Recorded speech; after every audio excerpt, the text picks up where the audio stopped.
नमस्ते parents, this is doctor Deepa, यो paediatrician. यदि तपाईँहरूको बच्चालाई होइन आफूले हेर्दाखेरि यदि नर्मल माइलस्टोनहरू अचिभ गरिरहेको छैन जस्तो लाग्छ भनेदेखि please don't forget to consult यो पिडियाट्रिसियन अन टाइम।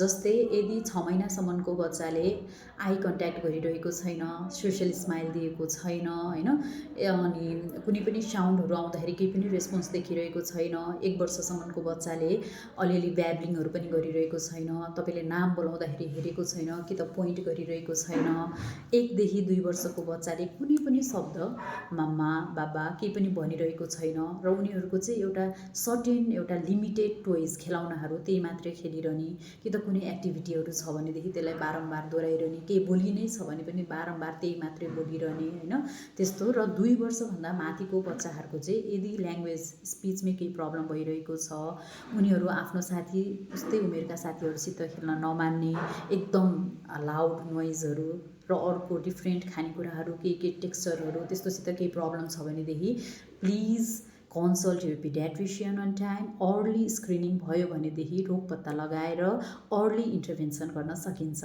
अर्ली इन्टरभेन्सनले बच्चाको जीवनमा धेरै नै फरक पार्ने हुन्छ। त्यसैले प्लिज कन्सल्ट यो पिडियाट्रिसियन on time if you have seen such a symptoms and sign in your children. Thank you.